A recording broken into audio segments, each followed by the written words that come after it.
think you know everything about vampires. Garlic, sunlight, crosses, but what about running water?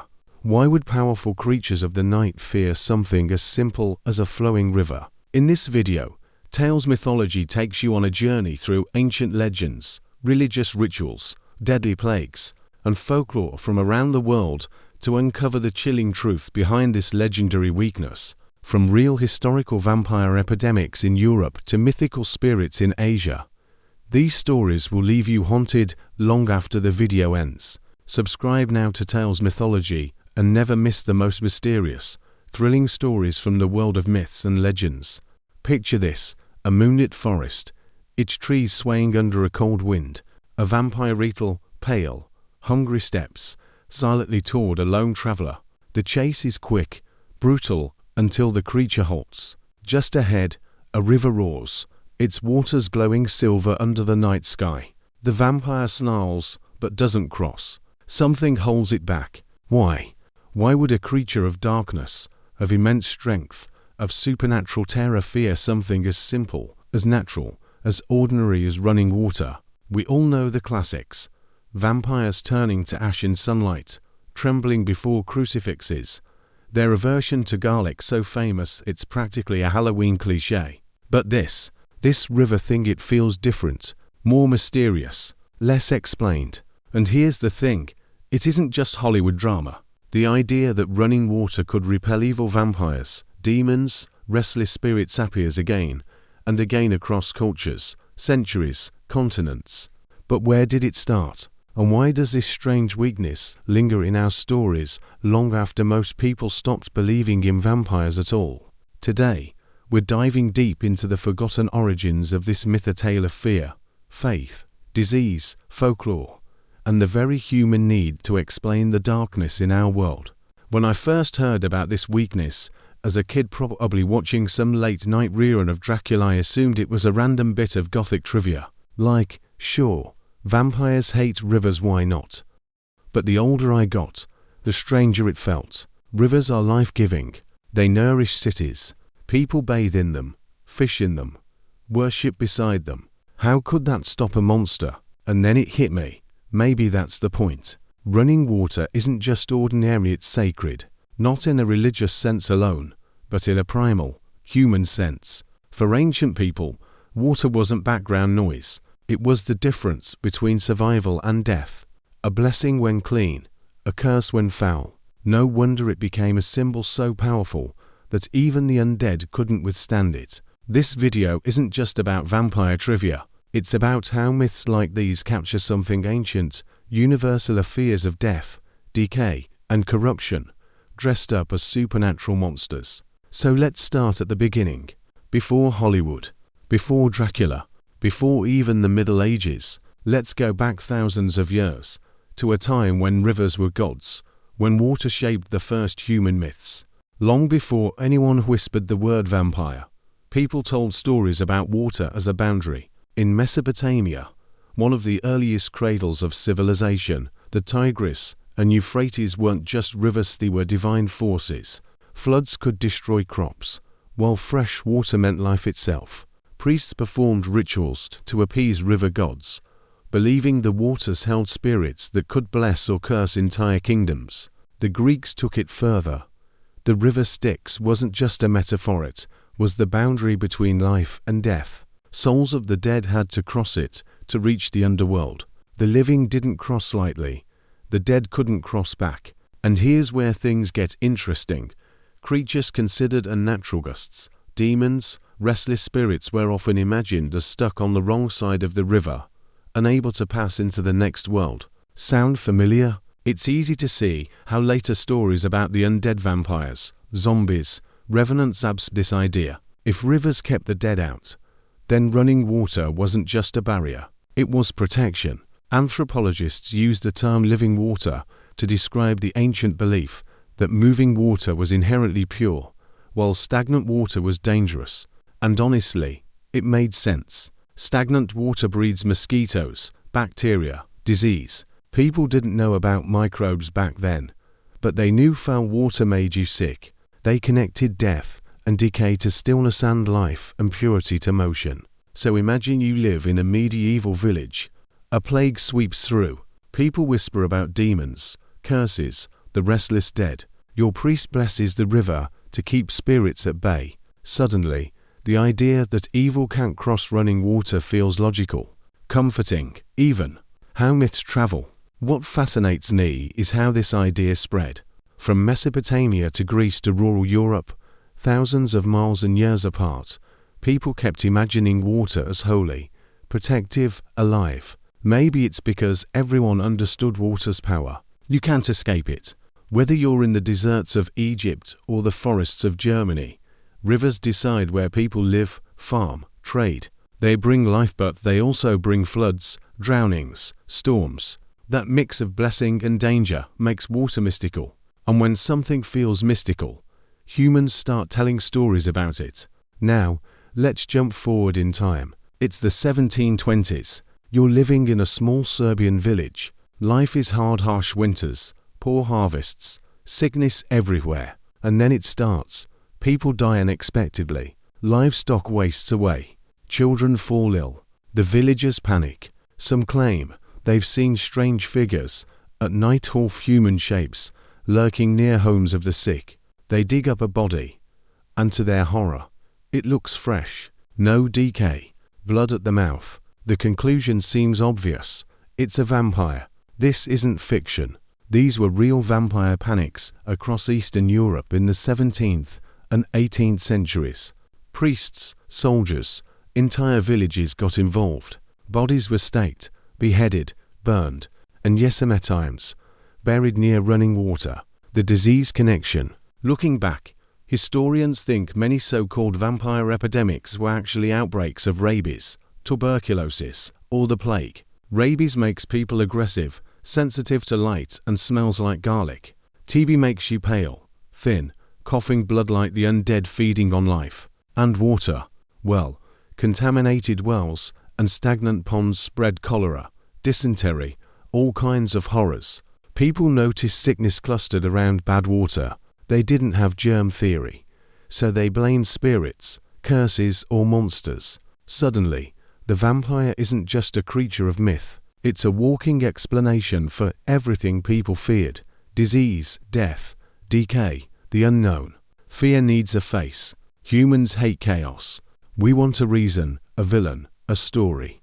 When death felt random, blaming vampires made sense. And notice the pattern. The vampire always comes from outside its grave, the forest, the foreign village. Evil is rarely us, it's them. Running water, then, became a kind of wall, a way to say, whatever sickness or spirit lurks beyond, it can't cross this.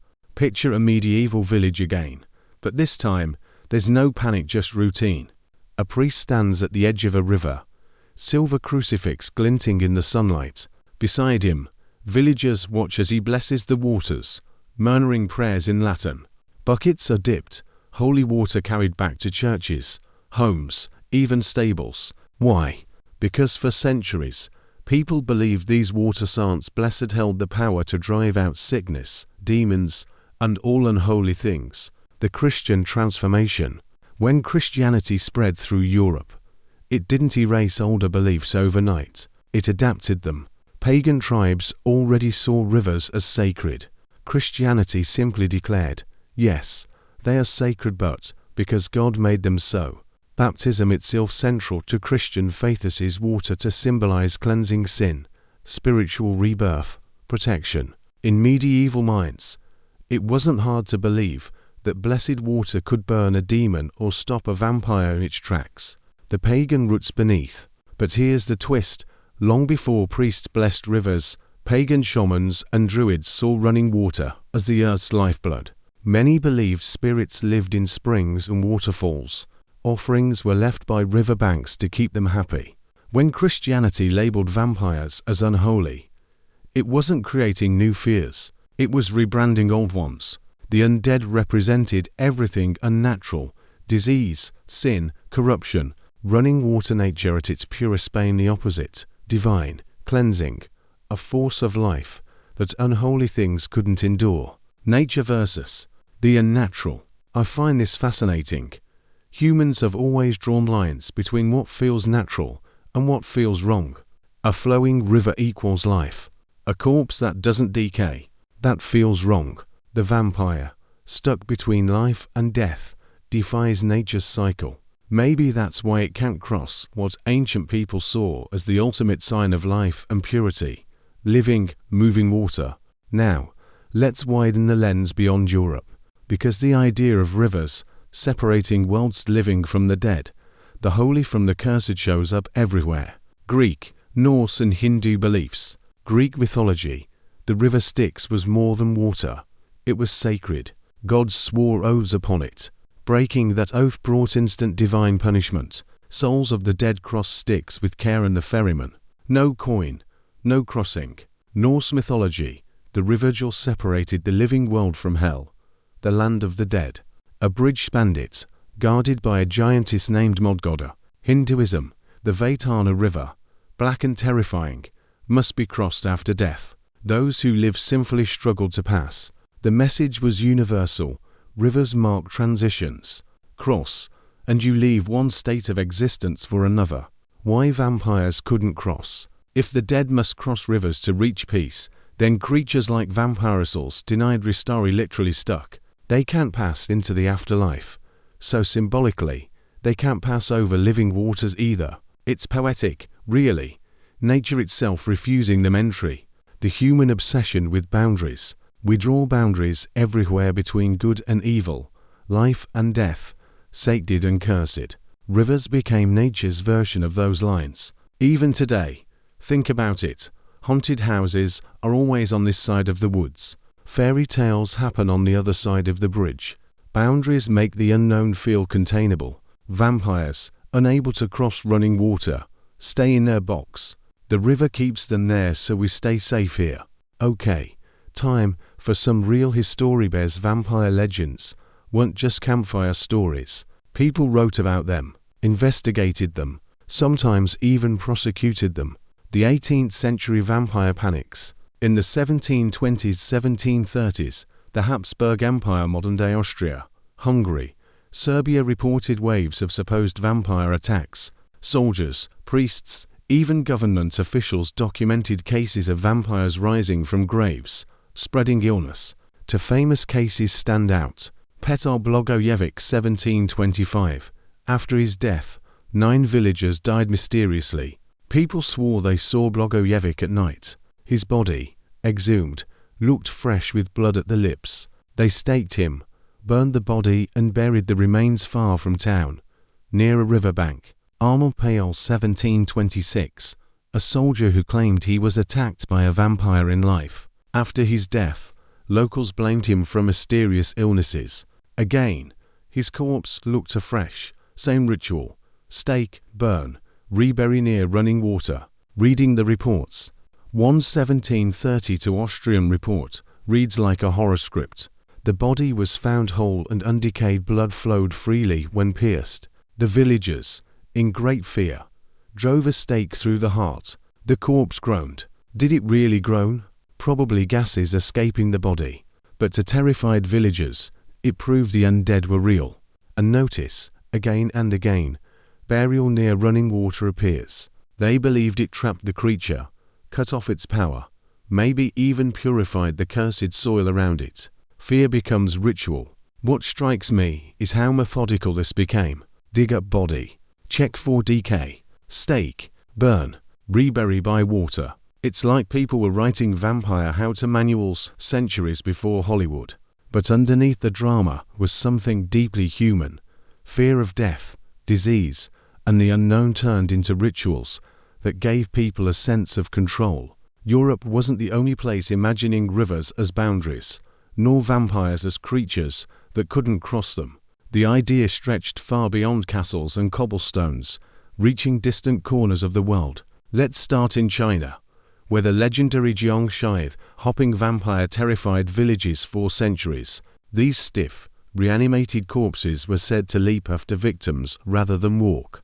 Folk tales often warned that a flowing river could stop them cold, trapping their cursed souls on one side. Travel to India, and you'll hear stories of Vetalas, spirit-like creatures that haunted graveyards and possessed bodies. Many villages believed that placing corpses near rivers kept these restless spirits from returning. In Africa, some tribes told stories of rivers inhabited by powerful water spirits who protected the living from evil crossing over. No vampire or dark creature could pass without their permission. Universal patterns. Think about it. From the jungles of India to the mountains of China to the plains of Eastern Europe, people who never met, never traded, never read each other's myths still imagined water as a shield against darkness. It suggests something deeply human. Across cultures, water equals life, purity, boundaries, renewal, evil, corruption. Decay. All hate what water represents. What unites us? I love this part of the story because it shows how humans everywhere, facing fear, reached for the same symbols. We might speak different languages, live under different skies, but the moment fear comes knocking, we all tell stories to keep it out. And often, those stories sound the same. Now we leave the dusty archives of folklore and step into the glow of the silver screen. Because if myths survive for centuries, you can bet Hollywood had something to do with it. From Dracula to Buffy, Bram Stoker's Dracula 1897 brought vampires into modern pop culture. Interestingly, Stoker barely mentions running water, but filmmakers and writers who followed him picked up the thread.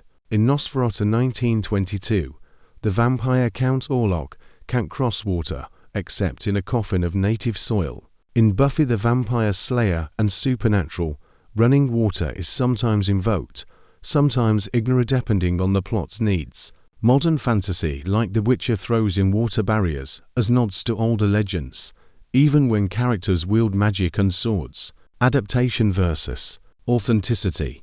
What's fascinating is how modern stories often cherry-pick folklore. Garlic, keep it. Coffins, keep it. Running water, maybe if it makes a good scene. Hollywood isn't preserving myths, it's remixing them, keeping whatever gives us chills, while quietly dropping the rest. Why we still love it. Even when modern vampire movies skip the river rule, the idea lingers. Audiences love boundaries. We want to believe there's a line monsters can't cross, a place where we're safe. And maybe that's why this weakness survives. Not because it's convenient for plot, but because it scratches a deep human itch for protection against the dark. Okay, here's the big question. Why, after centuries of science, medicine, and technology, do myths like this still capture us? The psychology of fear. Psychologists talk about purity versus contamination as one of our primal fears.